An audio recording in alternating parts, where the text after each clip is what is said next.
આપણા બટેકાના ગાંઠિયા જેટલા બનાવશો એટલા તો તમને ઓછા જ લાગશે, એટલા ટેસ્ટી અને સ્વાદિષ્ટ લાગશે.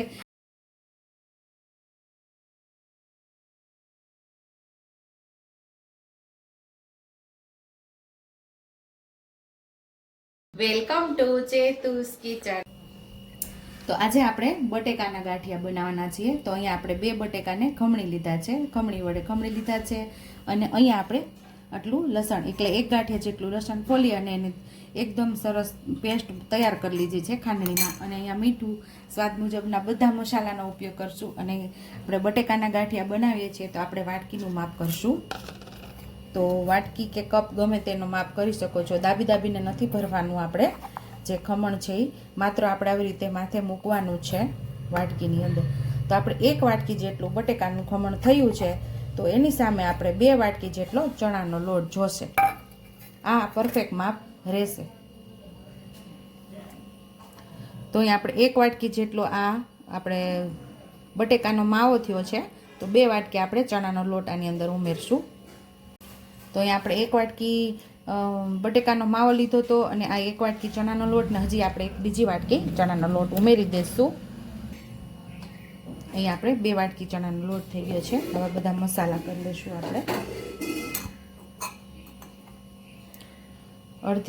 અડધીથી પોણી ચમચી જેટલું લસણની પેસ્ટ આપણે ઉમેરશું.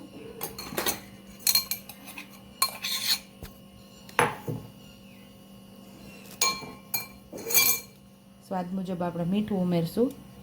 તીખાશ તમારે જે પ્રમાણે જોવે એ પ્રમાણે લાલ મરચું પાવડર ઉમેરવાનું.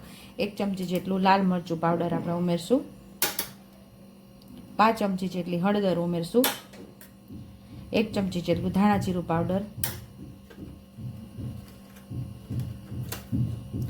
અડધી ચમચી જેટલી હિંગ ઉમેરશું. 1 ચમચી જેટલો આપણે ચાટ મસાલો ઉમેરશું.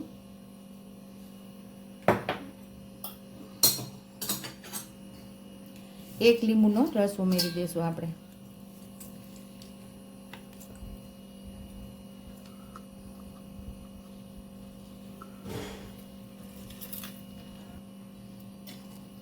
આ બધું સરસ મિક્સ કરીને આપણે લોટ બાંધી લેવાનો છે.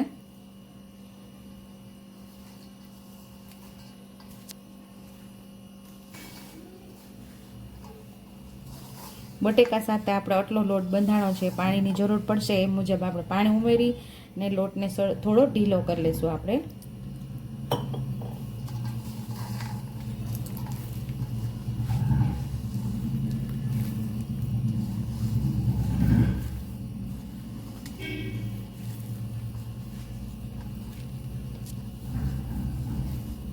બંધાઈ ગયો છે, તો થોડા તેલવાળા હાથ કરી લેવાના છે. આપણે એક સાઈડ આપણે લોટને ભેગો કરી લઈશું.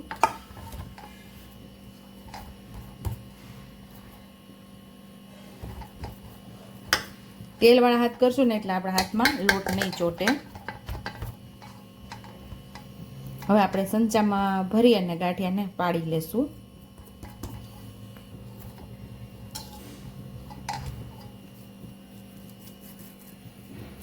આવી રીતે હાથ તેલવાળા કરશો ને એટલે ચોટશે નહીં.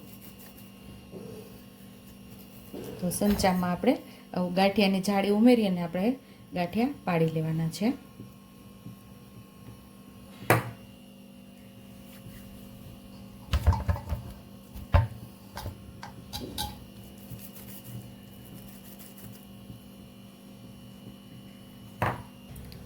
તો અહીં આપણું મસ્ત એવું તેલ ગરમ થઈ ગયું છે. તો હવે ગાંઠિયાને પાડી લેશું આપણે.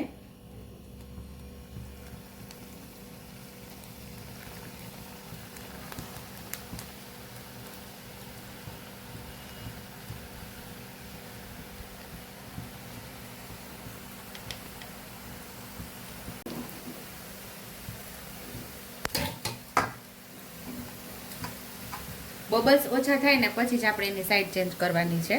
ત્યાં સુધી આપણે એને થવા દેવાના છે ગાંઠિયાને. અહીંયા બબલ્સ ઓછા થઈ ગયા છે, તો હવે આપણે એની સાઈડ બદલાવી લઈશું. તો બીજી સાઈડથી પણ સરસ આપણે પકાવી લેવાના છે.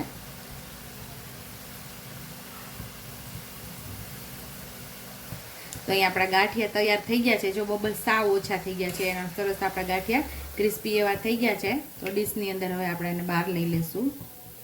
તેલને સરસ આપણે નિતારી લેવાનું છે. આવી જ રીતે બધા ગાંઠિયાને આપણે પાડી લેવાના છે.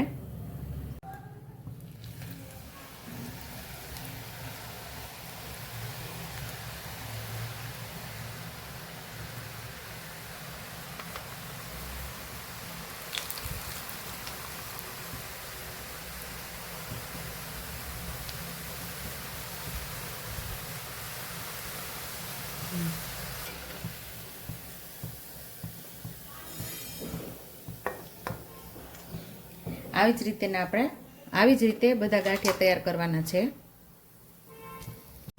તો તૈયાર છે અહીંયા આપણા બટેકાના ગાંઠિયા. જેટલા બનાવશો એટલા તો તમને ઓછા જ લાગશે, એટલા ટેસ્ટી અને સ્વાદિષ્ટ લાગશે કે તમે ખાતા નહીં ધરાવ. જો તમને મારી રેસીપી પસંદ આવી હોય તો મારી રેસીપીને લાઈક કરજો, શેર કરજો, સબસ્ક્રાઈબ કરજો, બેલ આઇકોનને દબાવતા ભૂલતા નહીં અને કમેન્ટ બોક્સમાં કમેન્ટ કરજો કે મારી રેસીપી કેવી લાગી.